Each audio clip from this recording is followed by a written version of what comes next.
आते जाते वरना इतने तो मरासिम थे कि आते जाते सिलसिले तोड़ गया. مینا مادر شهرت زنگ زده. چرا؟ میخواد تبریک بگه دیگه دخترم. باشه. سلام خاله. بله ممنونم، مرسی ازتون. بله ولی به هم میگیریم، شما که عبدالله رو میشناسید، ساده میگیریم. بله بله حتما. سلام فهد. ممنونم، برای تو هم مبارک باشه.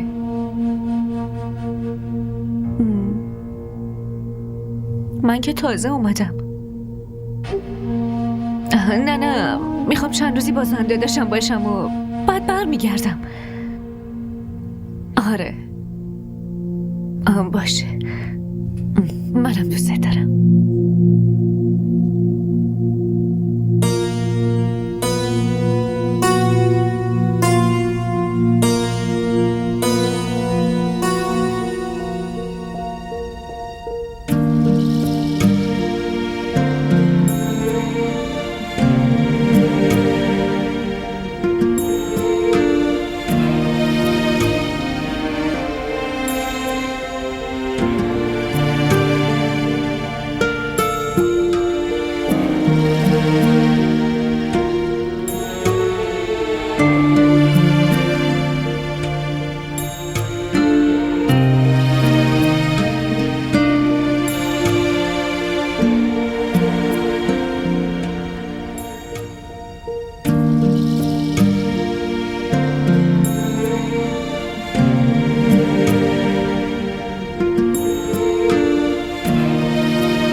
مینا بیا بیرون، یه کار واجب باهات دارم.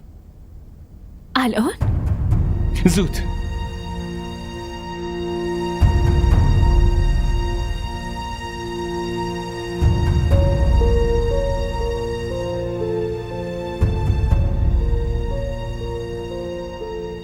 چی شده؟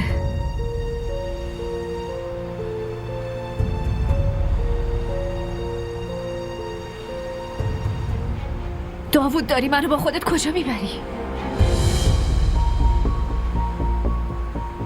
داوود بهت میگم کجا میریم؟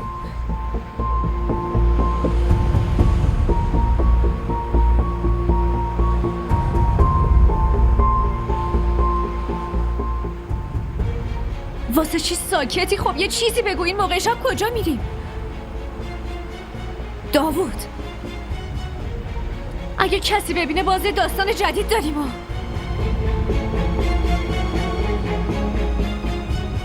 آخه چرا هیچ حرفی نمیزنی؟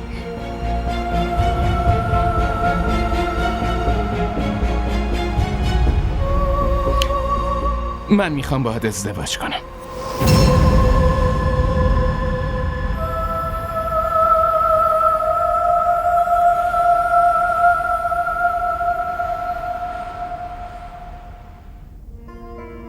تو چی داری میگی؟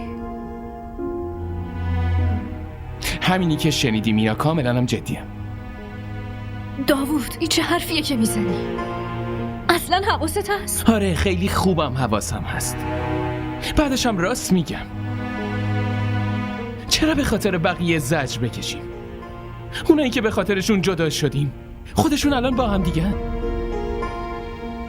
تو رو خدا مینا، این مدتی که بدون تو زندگی کردم مثل این بوده که تو خواب راه میرفتم. حرف خیلی سنگینیه ولی حقیقت داره. من نمیتونم بدون تو زندگی کنم. من عاشقتم مینا. الانم هیچ چاره ای ندارم. خیلی هم خوب میدونم که تو هم منو دوست داری. دوستم داری دیگه.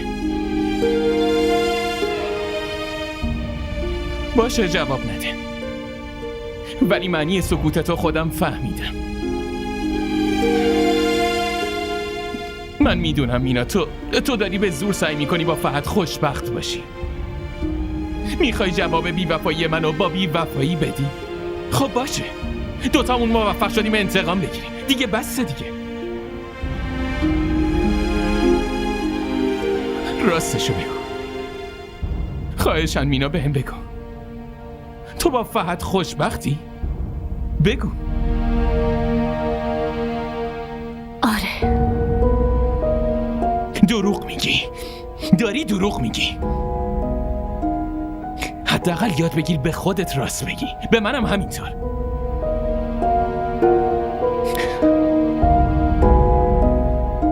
باشه، برای یه لحظه فهد و نهال و از ذهنت کاملا جدا کن.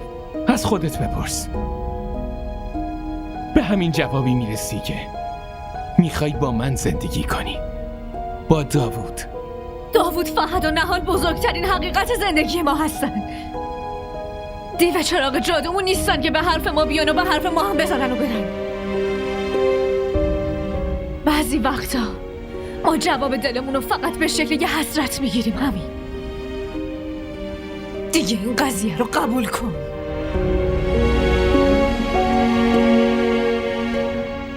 من دیگه دیرم شده، بریم. یه لحظه گوش کن. این منطقه اصلاً برام مهم نیستن. از هیچ کس هم نمیترسم، نه از فهد، نه از نهال، نه از هیچ کس دیگه. من از هیچ کس نمیترسم. فقط یه بار بگو بله، لطفاً.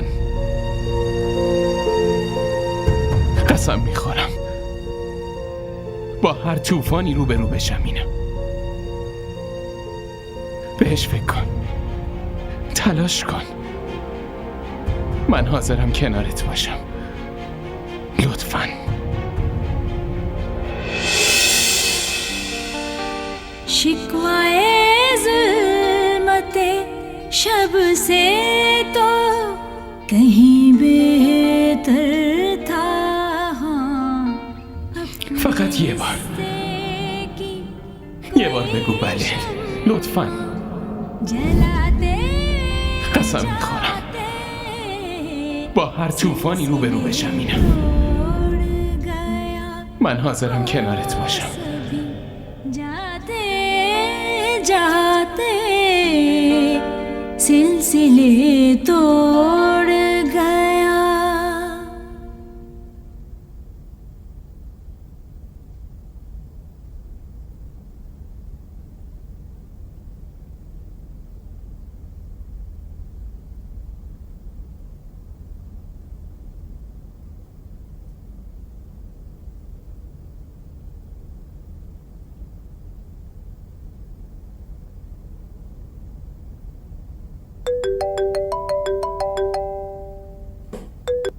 چیه مینا؟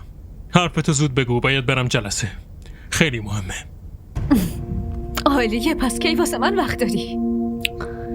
هر وقت که بهت زنگ میزنم میگی زود حرفتو بزن و کار دارم. انگار بی خودترین و بی اهمیت ترین چیز زندگیت من هستم. بس کن مینا، چی داری میگی؟ چرا شلوغش میکنی؟ ما که تازه با هم حرف زدیم. میدونی که سر کار چقدر سرم شلوغه. مگه دارم دروغ میگم؟ تو همیشه واسه من سرت شلوغ بوده. شایدم هیچ وقت جایی واسه من پیدا نشه. آخه تو چت شده مینا؟ ما همین امروز حرف زدیم. آره امروز حرف زدیم، اما فقط عین یه سگ گرسنه یه تیکه استخون میندازی جلوم که ساکت بشم. این چه طرز حرف زدن با منه؟ حرف دهنتو بفهم. فکر کنم از یکی دیگه عصبانی داری سر من خالی میکنی. نه کسی با من اینطوری حرف میزنه و نه اجازه میدم که بزنه. از این به بعد حرف میزنیم حواستو جمع کن. فهد،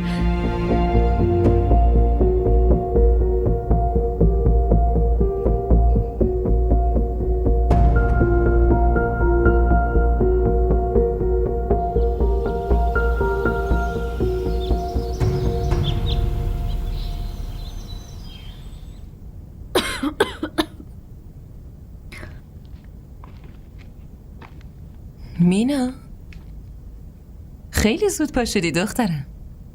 خوابم نبرد مامان. چی شده؟ همه چی خوبه؟ حالت خوبه ها؟ آره من خوبم. من که حسابی با خیال راحت خوابیدم. بعد چند روز یه خواب خوش کردم. وگرنه قبلا که از غصه های تو بعدم از وضعیت این پسر عبدالله خونمو میخورد. خدا رو شکر که دوتاتون رفتین سر زندگیتون. خدا زودی هم بهتون یه بچه یه سوگلی بده که منم بتونم بغلش کنم و باهاش بازی کنم.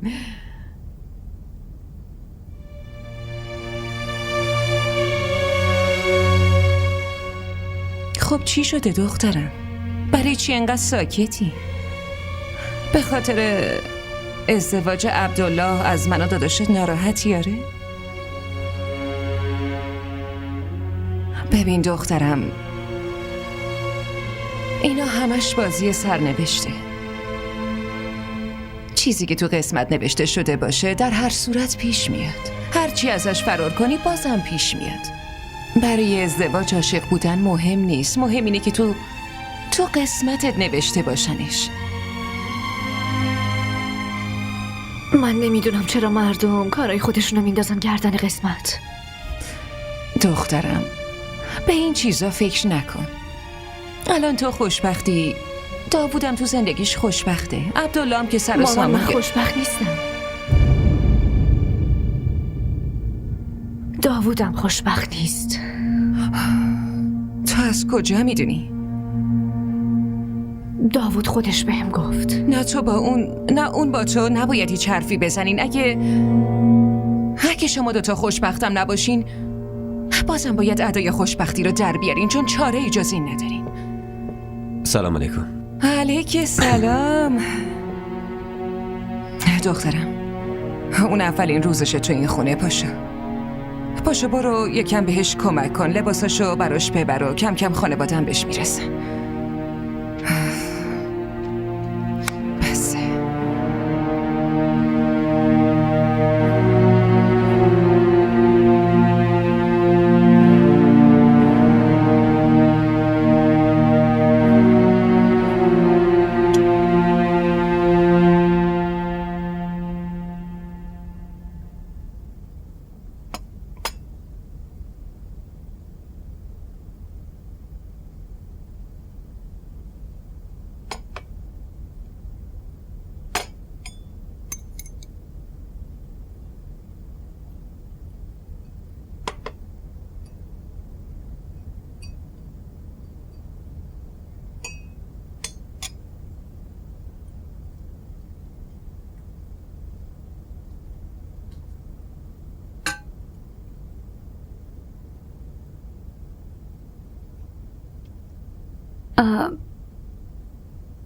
دیشب خیلی دیر وقت اومدی خونه. خیر باشه عزیزم. کجا رفته بودی؟ چطور؟ چرا داری میپرسی؟ نه خب یکم عجیب بود. تا حالا هیچ وقت نصف شب بیرون نبودی. بعدش هم چون دیر برگشتی خب نگرانت شدم. برای چی نگران شدی الان؟ آخه قبلا هیچ وقت دیر وقت بیرون نرفتی.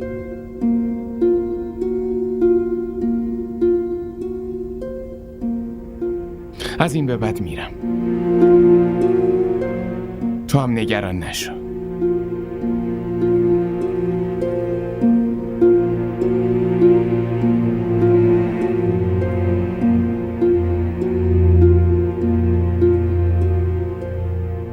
میدونی مینا از دیشب چند بار خدا رو شکر کردم. واسه چی؟ خوب شد عبدالله اونجا ازدواج کرد. اگه اون دختر تو زندگیش نمی اومد هیچ وقت قدر منو نمیدونست. مینا من خیلی قصه خوردم، صبر کردم، خدا هم بهمون رحم کرد. الانم به هم رسیدیم. راستی میدونی امشب برای سوئیس پرواز داریم؟ جدی؟ آره. سلام دخترا. وای خدا چقدر خوشگل شدی تو دیوان. عکس بگیری؟ امروز روز مهمیه، حتما باید عکس بگیری. بگیر. بیا الان بگیر. مینا یه لحظه یه عکس تکی ازش بگیرم. باشه. یه لحظه. عجله نکن. خیلی خوب. نه بابا، باور کن. بابا سوئیس واقعا خیلی جای قشنگیه. یه برنامه بریز بیا اونجا. برنامه‌شو داریم. ما دوتا که ازدواج کردیم فرداش پا میشیم میریم سوئیس ما هستن. وای چه خسته کننده. آدم مگه بعد ازدواج زندگی داره؟ چی؟ خب بگذاریم. ما برنامه‌مون رو ریختیم. هر کی یه برنامه‌ای داره. باشه بعدا میتونیم برنامه بریزیم. الان باید فقط کیف کنیم. مگه نه؟ اون ظرف میوه ها بذار تو ماشین. اینا رو کجا دارید میبرید؟ خب باید خونه شوهر دیبا بریم صبحانه ببریم. یه رسمه. یعنی روز اول خانواده دختر صبحونه میبرن براش و منم گفتم که بریم. حالا منم میخوام برم دیگه. پس کی بره؟ منم بیام.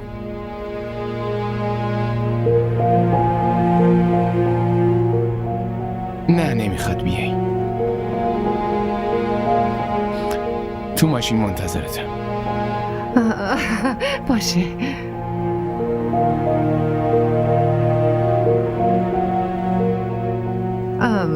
ما میریم صبحونه رو ببریم، تو بمون.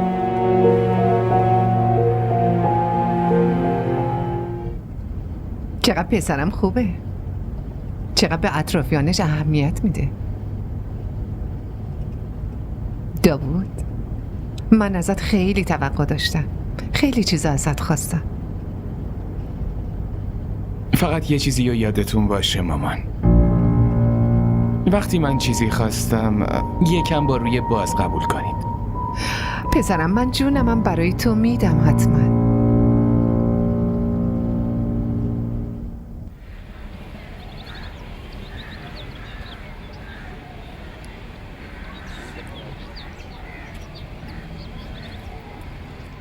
داوود لطفا یکم براش وقت بذار، خیلی دلش برات تنگ شده. من که همیشه پیششم. برای چی دلش تنگ شده؟ نه خب آخه چند روز خیلی تو خودتی و ساکتی. شاید اینم حس میکنه. حرفی که میخوای بزنی و بزن. برای چی اینو بهونه میکنی؟ نه آخه رابطه من باها طوری نیست که بتونم همه چی رو بگم بهت. جانم چی شده؟ باشه بگو چی میخوای بگیم؟ میدونی چی میخوام بهت بگم؟ نه من حال دلتو نمیدونم. آره میدونم تو هنوزم از دلم هیچ خبری نداری. هیچ وقتم به فرصتی ندادی که بتونم به دلت برسم. موقع ازدواج بهت گفتم هیچ توقعی از من نداشته باش.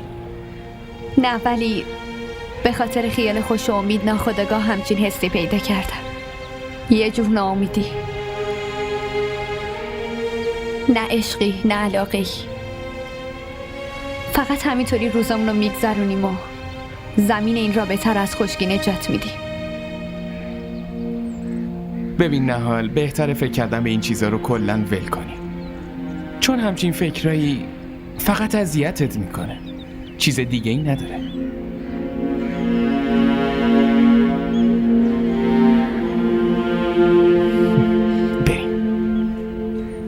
بریم اونجا پسرم.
من واسه این تو رو از دل و قلبم بیرون نکردم که الان بخوای اونو سمت خودت بکشی و این کارا رو با من بکنی. اگه امروز نمی اومدی مینا دیگه هیچ وقت صدات نمی کردم. منم اومدم همینو بهت بگم که اینقدر منو صدا نکن. ببین من ازدواج کردم. هر قدمی که سمت تو بردارم بدنامم میکنه. اینطوری نمیشه مینا. حقی که از من و تو گرفته شده ما را سمت هم میکشونه، ولی با هم ازدواج میکنیم همه چی مثل قبل میشه. حرف مردم دنیا هیچ اهمیتی نداره. تو یه دیوونه ای. باشه ولش کن، بیا از اینجا بریم، اینجا خیلی شلوغه. یه جای دیگه میشینیم راحت حرف میزنیم. بریم. من هیچ جا نمیام.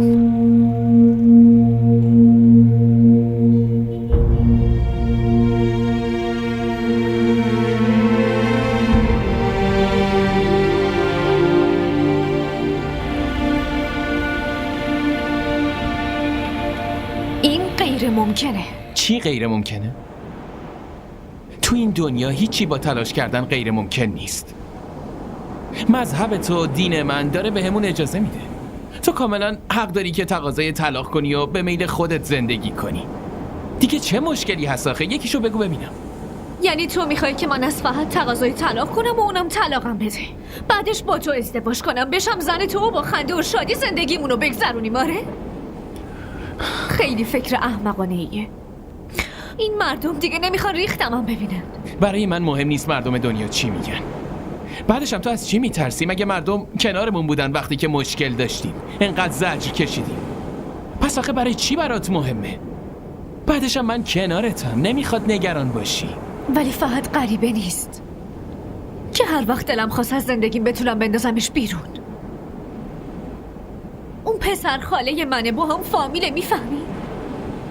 دیگه چطوری میتونم سرمو تو فامیل بالا بگیرم؟ مینا زمان که بگذره همه چی خودش درست میشه، همه چی فراموش میشه. یه چیزی هست، تو منو دوست داری، منم تو رو دوست دارم، پس قضیه تمومه دیگه. همون کاری رو میکنیم که به صلاح هر دوی ماست. بعدش هم مینا مذهبمون همچین اجازه‌ای بهمون داده. پس لطفاً برو با فهد حرفاتو بزن. اون خارج زندگی کرده، میتونه مشکل ما رو درک کنه، میتونه بفهمه عشق بینمون چقدر ساده است. باشه، ولی اگه اینقدر آسونه پس چرا تو اول زنتو طلاق نمیدی؟ خودت خوب میدونی اون دختر برام اهمیتی نداره.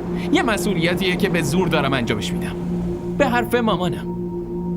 بیشترم دارم با پول انجامش میدم، اون که برام مهم نیست.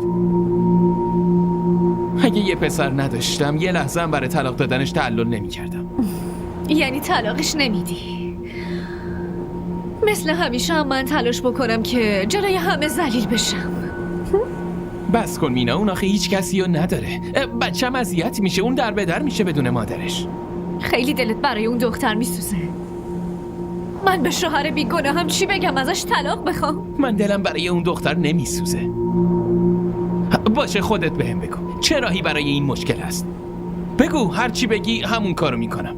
بچه‌م خیلی اذیت میشه. مشکل ما هم بچه توه دیگه. باشه بچه تو خودمون بزرگ میکنیم، ولی اون دختر رو بفرست بره. بذار اونم هر جا دلش میخواد بره و یه زندگی جدید برای خودش شروع کنه. بچه من خیلی کوچیکه، بدون مادرش نمیتونه تحمل کنه. الان خیلی کوچیکه. وقتی که بزرگ بشه جدا کردنش از مادرش سخت‌ترم میشه. تو هم هر وقت حاضر شدی که این کارو بکنی، اون روز بیا با من حرف بزن.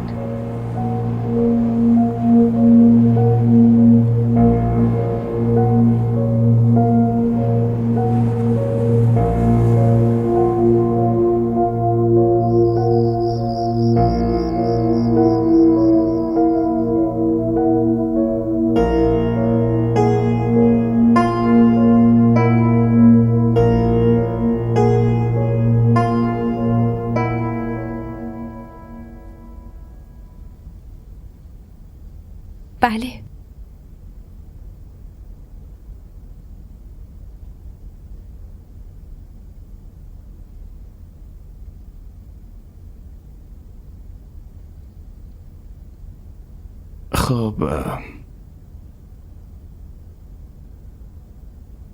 من میخوام دوباره زن بگیرم. برای این کارم باید تو رو ول کنم.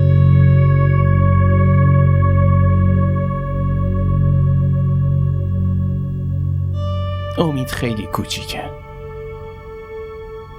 تو خودتو با این شرایط وفق بده که نه اون اذیت شه نه خودت.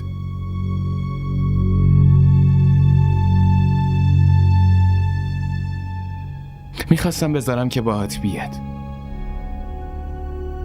ولی تو نمیتونی ازش مراقبت کنی.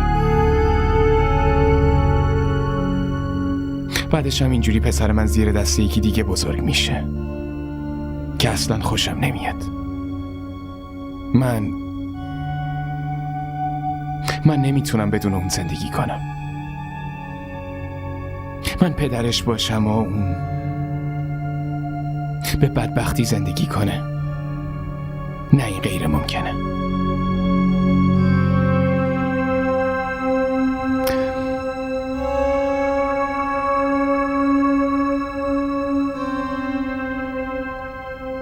میخوام قبل از اینکه طلاق بگیریم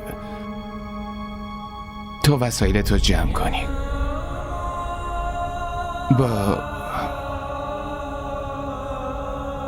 با خواهرت حرف بزن.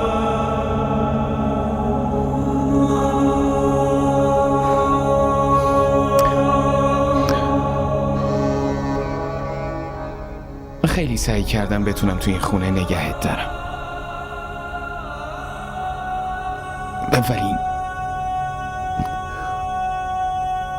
نمیتونم زندگیمو با یکی دیگه قسمت کنم. برای همینم واقعا متاسفم.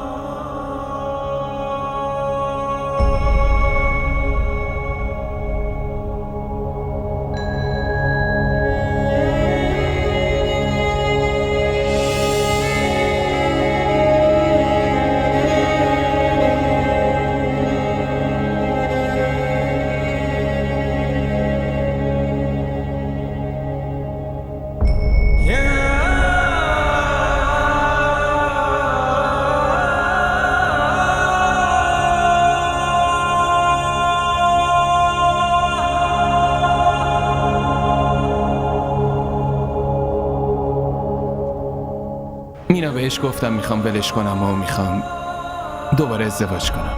خب اون چی گفت؟ هیچی نگفت. فقط دیدم داشت از چشماش اشک میریخت. دیگه منتظر نشدم، از خونه زدم بیرون. چرا؟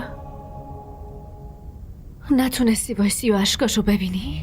مینا، من تو هیچ رابطه ای به اشک ریختن و احساسات آدما کاری ندارم. فقط برای دل خودم نگرانم. هیچ وقت بهش اهمیت ندادم. حالا میخوام به صداش گوش بدم. الانم گوش ندم شاید دیگه هیچ وقت نتبه. این جنگ ماست داوود. باید بتونیم برای همچین جنگی تحملمون رو ببریم بالا. مینا، عشق ما اونقدر قوی هست که بتونیم با همه مشکلات اون رو به رو بشیم. قبلا هم خیلی اشتباه کردیم که سرکوبش کردیم. دیگه نباید این اشتباه بکنیم. اما خیلی سخته. بهتره هم خودت برگردی، هم بذاری من برم استرالیا. تو رو خدا اینقدر حرف دوری و نزن. به جون خودم قسمت میدم. الانم فقط دنبال یه راهی باش که بیای تو زندگی من.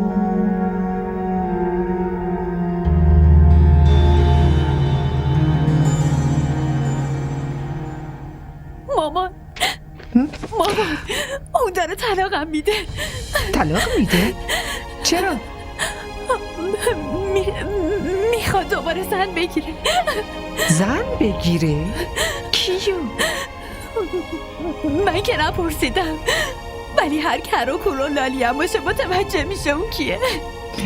مینا که متأهله و تو زندگیش خوشبخته، چطور ممکنه اونو بگیره؟ نه مامان، من خوب میدونم اون فقط میتونه مینا باشه، نه کس دیگه. اون اصلا نمیتونه بدون مینا زندگی کنه. نمیخواد این موضوع رو به من بگه. تا وقتی هم که منو ول نکنه نمیتونه با اون زندگی کنه. مامان به من گفته یه جای دیگر رو برای خودت پیدا کن. مامان میخواد امیدو ازم بگیره. اون خیلی کوچیکه، بدون اون من چیکار کنم؟ من چطوری بدون اون زندگی کنم؟ تو رو خدا من میمیرم، نمیتونم بدون بچم زندگی کنم. باشه مامان خواهشن همچین ظلمی رو در حق من نکنید. من باش صحبت میکنم، خیالت راحت باشه. بذار ببینم چی میگه. تو نگران نباش، خودم باش صحبت میکنم.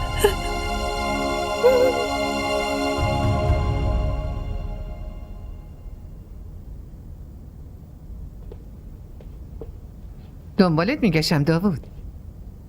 جدی؟ پیدام کردین؟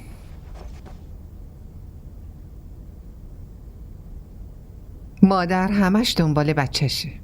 میدونم برای چی دارین دنبالم میگردین. ولی فکر نکن با سوال و جوابام میخوام جلوتو بگیرم و منصرفت کنم. اگه زندگی بهت فرصت داده اشتباه منو جبران کنی، منم هیچ اعتراضی ندارم. حداقل تو زندگیت خوشحال میشی. میدونید میخوام با کی ازدواج کنم؟ با مینا؟ چرا اینطوری نگاه میکنی؟ چی فکر کردی که من اصلا نمیفهمم چقدر داری قصه میخوری؟ داوود، من احساس ناامنی کردم. نمیدونستم شما دوتا چقدر عشقتون به هم عمیقه. فکر میکردم این زخم آروم آروم خوب میشه. فکرشم نمیکردم بشه یه زخم کهنه. من هیچ مشکلی ندارم، خودم کنارتم.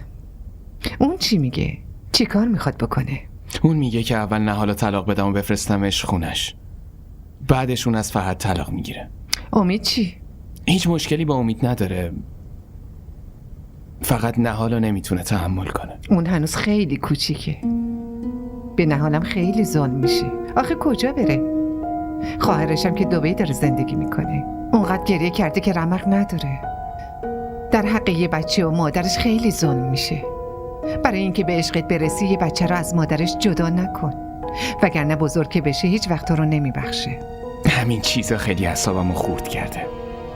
خودم میدونم ظلم خیلی بزرگیه، برای همینم ناراحتم. نمیفهمم باید چی کار کنم. یه راهی بهت بگم؟ بگید. تو با مینا حرف بزن، یه خونه دیگه براش بخر. ازدواج که کردی جدا زندگی کن. منم همینجا با امید و نهال زندگی میکنم. اینطوری هم به نهال ظلم نمیشه، هم بچه‌مون توی خونه پدرش پیش مادر بزرگش زندگی میکنه. تو هم میتونه حسابی از زندگی لذت ببری پسرم. مینا میتونه زن تو بشه، نه مامان امید. تو مثل من به پسرت ظلم نکن. مینا قبول نمیکنه، میدونم. پسرم باش حرف بزنه. ببین، بهش قول بده که هیچ وقت پیش نهال نمیای. اون فقط توی شناسنامه زنت میمونه. امیدم خودم میارم پیشت ببینیش. ببین، بهت قول میدم هر وقت شما دوتا بیاید اینجا یا هر وقت تو بیای، نمیذارم نهال بیاد جلو.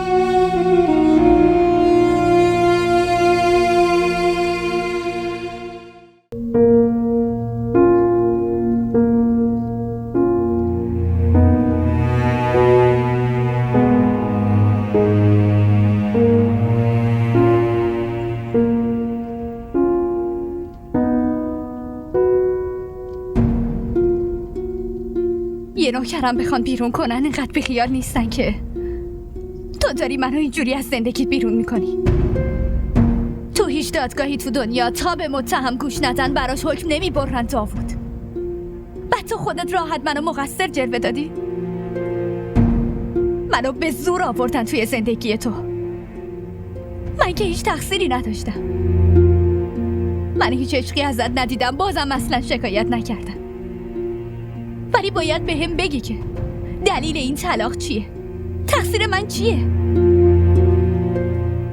اینجوری که تو داری بچه‌مو ازم میگیری، بچه یه حیوانم ازش نمیگیرن. چرا؟ من چی کار کردم؟ من که عشق تو ازت نگرفته بودم داوود.